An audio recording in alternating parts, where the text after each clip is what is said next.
좋은 날입니다. 오늘도 말씀 안에 승리하는 하루 되시기를 기도하겠습니다. 오늘 생명의 산 본문은 여호수아 5장 2절부터 15절입니다.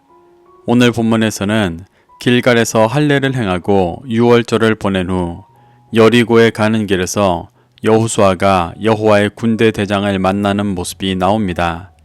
이 구절들을 통해 하나님께서 무엇을 말씀하시는지 살펴보도록 하겠습니다. 2절부터 3절입니다.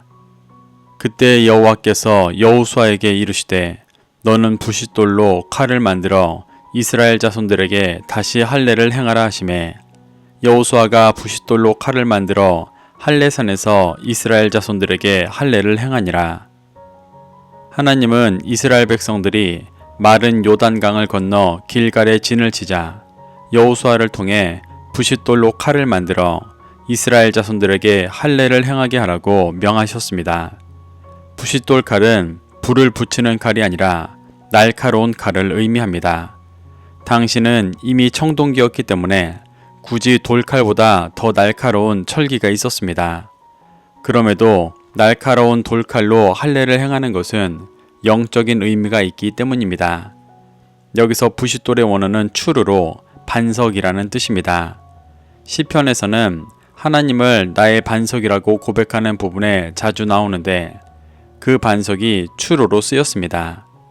또한 사도 바울은 고린도전서 10장 4절에서 예수 그리스도를 신령한 반석이라고 칭했습니다. 이는 부싯돌 칼이 좌우에 날선 어떤 것보다 예리한 반석이신 예수 그리스도의 말씀의 검임을 의미한다는 것을 보여주는 것입니다. 이것으로 할례를 행한다는 것은 진리의 말씀으로 심령을 찔러 쪼개는 마음의 할례를 행하라는 것을 의미합니다. 하나님은 이스라엘 자손들에게 다시 할례를 행하라고 말씀하십니다. 이는 뒤에서 설명하듯 그의 조상들은 할례를 받았었지만 광야에서 태어난 세대들은 할례를 제대로 받지 못했기 때문에 명하시는 것입니다. 광야에서 연단받았지만 여전히 죄악된 육신의 껍데기 속에 있던 이들이 하나님의 진리의 말씀으로 그것을 잘라 버려야만 진리로 가나안을 정복하는 영적 전쟁을 할 수 있기 때문에 가나안에 들어가자마자 이 일을 먼저 행하시는 것입니다. 여리고는 그 유적지를 보면 그리 큰 성이 아닙니다. 학자들은 많아야 몇천 명이 거할 수 있던 곳으로 봅니다. 당시 여호수아의 군대는 수십만 명이었기 때문에 그냥 힘으로 밀어버려도 쉽게 정복할 수 있는 곳이었습니다. 하지만 가나안을 정복하는 전쟁은 단순한 땅을 차지하는 것이 아니라 진리로 정복하고 통치하는 것이었기 때문에 이스라엘이 온전한 제사장 나라로 준비되어 영적 전쟁을 치르는 것이 매우 중요했습니다.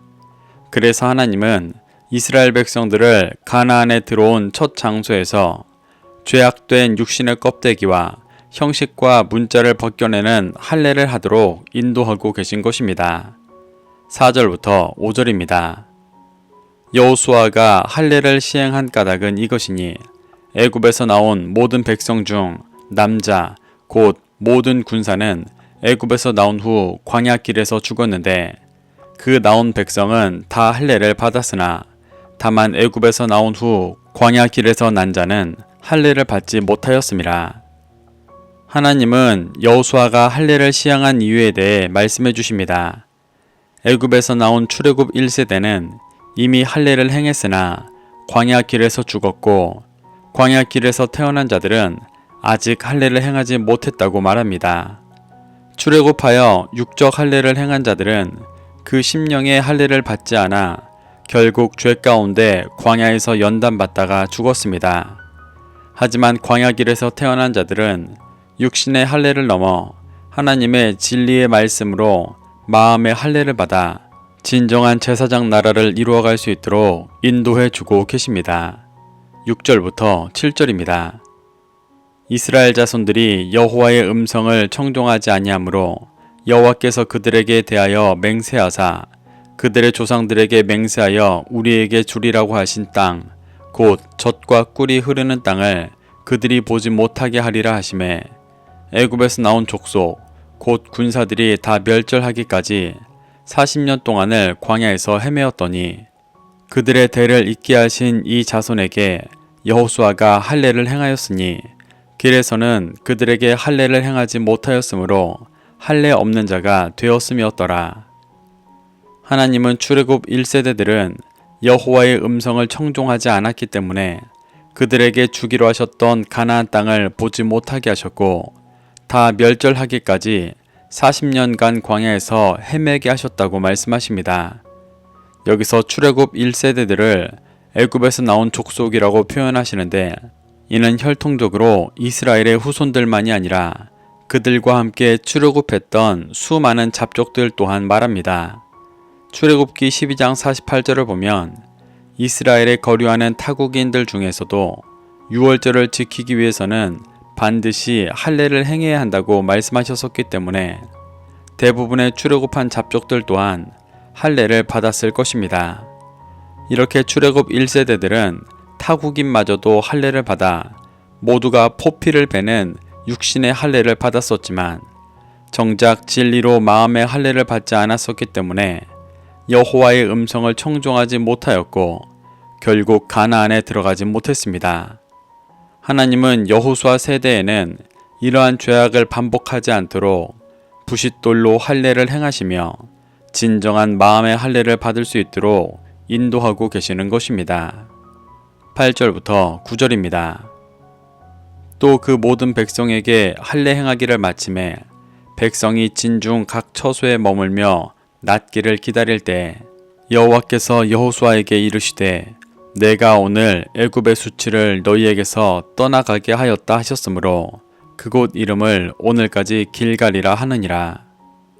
하나님의 말씀에 순종하여 길갈에서 부싯돌 칼로 모든 백성에게 할례를 행하기를 마치고 처소에서 낫기를 기다릴 때 하나님께서 여호수아에게 오늘 애굽의 수치를 너희에게서 떠나게 하셨다고 말씀하셨습니다.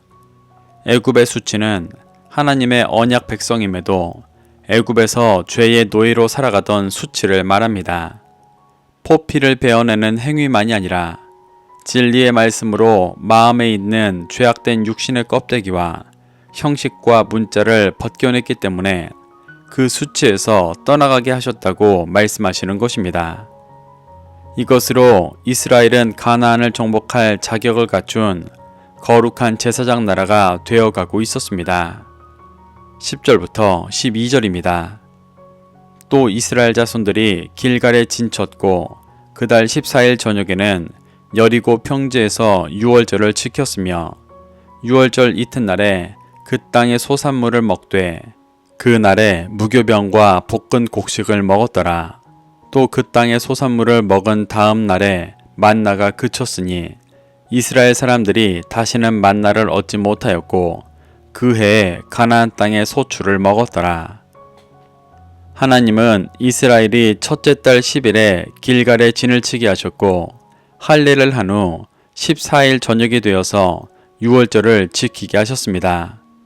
성경에는 40여 년 전 출애굽 1세대들이 시내산에서 유월절을 지킨 후 지금 여호수아가 유월절을 지키기까지 특별히 광야에서 유월절을 지켰다는 기록은 없습니다.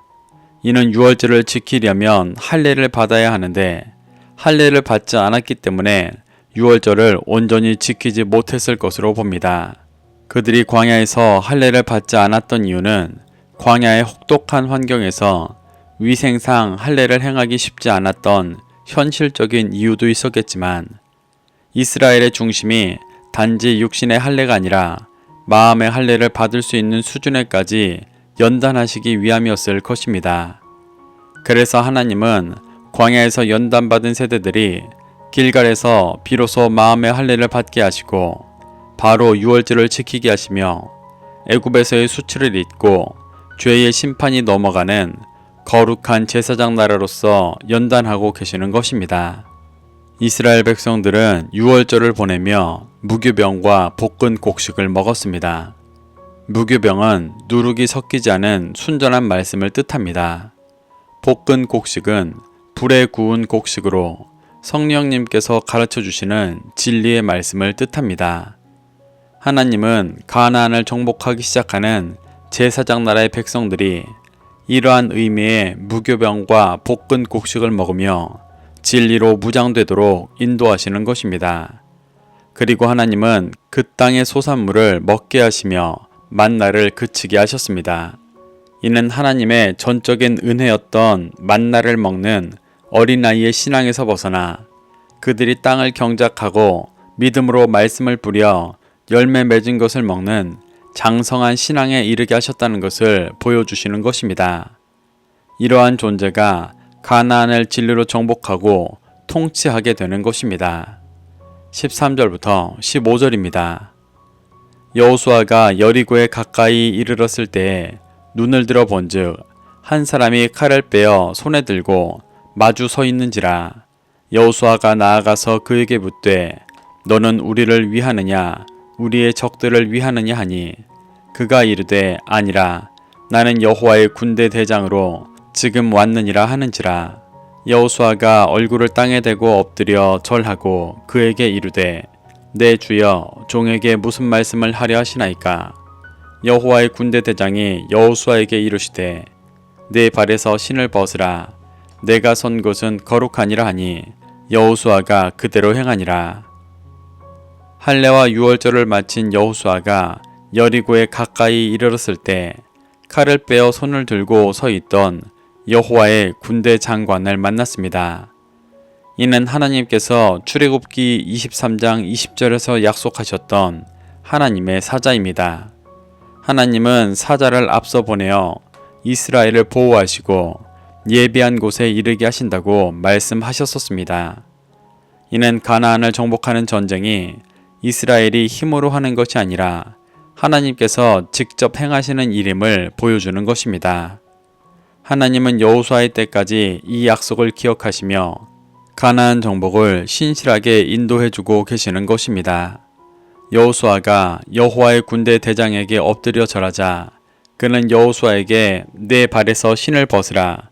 내가 선 곳은 거룩하니라 라고 말했습니다.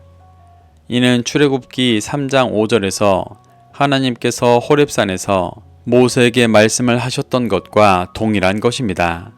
그들이 선 곳은 하나님의 임재 안에서 진리를 듣는 거룩한 곳이었습니다. 그 거룩한 곳에서 신을 벗으라고 말씀하시는데 이는 발을 덮고 있는 것을 벗고 복음을 전하는 발로 살아가라고 말씀하시는 것입니다. 여호수아가 가나안을 정복하는 것이 진리로 가나안을 새롭게 하는 복음을 전하는 일이었습니다. 하나님은 여호수아가 하나님의 임재 안에서 그 일을 행할 수 있도록 헛된 것을 다 벗고 성령님과 함께 나아갈 수 있도록 인도하시는 것입니다. 이에 여호수아는 믿음으로 반응하며 그대로 행했습니다. 온전한 복음의 전달자가 되어 가나안을 정복하고 진리로 통치할 것을 고백하는 것입니다. 이렇게 오늘 본문에서는 길갈에서 할례를 행하고 유월절을 보내며 진리로 새롭게 되어지는 모습과 여리고에 가는 길에서 여호수아가 여호와의 군대 대장을 만나며 진리로 충만하여지는 모습이 나옵니다. 우리도 이러한 하나님의 인도하심 속에서 교훈받아 몸만 교회에 와 있는 것이 아니라 진리의 말씀으로 마음의 할례를 받아 열방에 복음을 전하는 그리스도인의 정체성을 회복하게 되시기를 축복합니다. 그래서 영적인 어둠을 정복하며 다시 오실 주님을 준비하는 그리스도인 되시기를 소망합니다. 오늘도 말씀을 심령에 새겨 승리하는 하루 되시기를 기도하겠습니다.